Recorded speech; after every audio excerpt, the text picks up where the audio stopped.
xukuumadda Soomaaliland oo garwadeenka ka yahay madaxweynaha Jamhuuriyadda Soomaaliland Mudane Muuse Biixi Cabdi ayaa sheegtay markii ugu horeysay inay dib u casriyeen iyo nashqadeen hor leh ku sameynayaan taalada diyaaradda waxaana sidaas warbaahinta u sheegay maayirka caasimadda Hargeysa Cabdiraxmaan Maxamuud Caydiid Solteeko agaasimaha madaxtooyada Soomaaliland Maxamed Cali Bile iyo agaasimaha barnaamijka shaqo qaran waxayna hadalkani ka sheegeen mar ay maanta warbaahinta kula hadleen farxadda taalada diyaaradda ee bartamaha magaalada Hargeysa iyagoona halkaasi ku soo bandhigay nashqada ay diyaaraddu noqon doonto marka dib casriyeyntan ay dhamaato waxayna intaasi ku dareen inay ku soo kordhin doonaan kaabada ay dadku ugu fadhiistaan marka ay halkan u soo dalxiis tagaan maanta halkan waxaan ku daafoonaa maadaama halkan uu ka socdo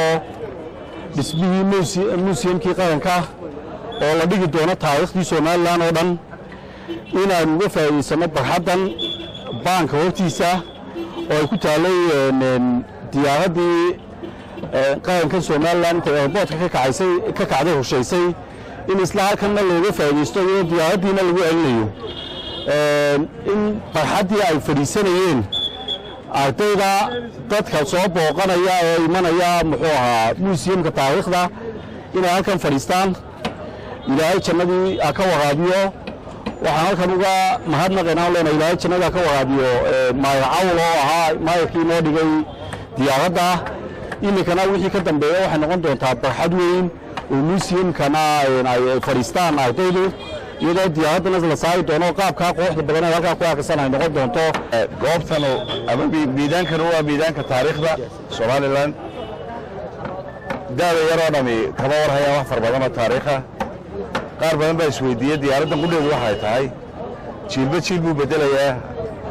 waxa jiri doonta marka miidaankan maadaama museumkii iyo diyaaraddu halkan yihiin goob taariikhda lagu xuso oo dhalinyarada dambe iyo jiilalka dambe soo socda ay ogaadaan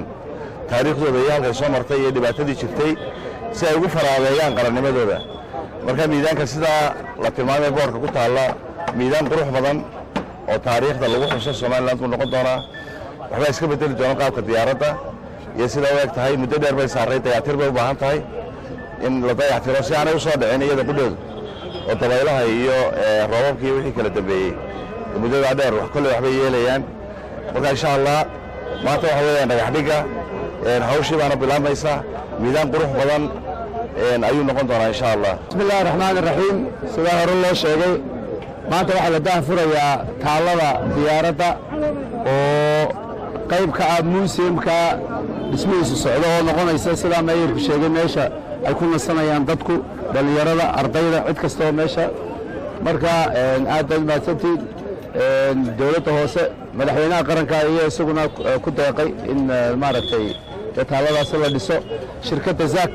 Construction ayaa iyaduna dhisaysa marka insha Allah waxaan rajaynaynaa marka museumkaasi dhamaado farxadaasina ay dhamaato ay noqoto beer qurux badan meel dadku ku nasto meel ardaydu wax ku akhrisato meel dadku waqti ku qaato ku iskaga nafiso museumka lagu daawado waxay noqonaysaa square-kii maaragtay taariikhdii khayriyada oo dhan iyo taariikhda Soomaaliland lahayd isku soo koobta taaladani waxay koosanaysaa taariikhda Soomaaliland oo dhan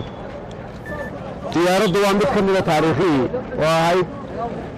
dhibaatadii dalkan ka dhacday iyo diyaaraddaas waxay ku samaysay Hargeysa laakiin taariikhda Soomaaliland way ka badan yihiin waxay ka soo bilaabaysaa taariikhda Soomaaliland xilligii gumaystiga dhulka qabsaday 1884 waxa ka soo bilaabaysaa halgankii loo galay gobonimada in la soo dhiciyo waxa ku soo xigaya halgankii Sayid Maxamed Cabdullaahi Xasan iyo daraawiishta ay dalkan ka soo gashay waxa ku xigaya dhaqdhaqaaqii gobonimo doonka waxa ku xigaya xilligii aynu gobonimada qaadanay waxa ku xigaya dawladnimadii aynu samaysanay Soomaali ee Republika Soomaaliya loo oran jiray Somali Republic ee ay Soomaaliland iyo Soomaaliya hal dawlad wada dhisteen Kursame Saciid Cali wararka warbaahinta SBC magaalada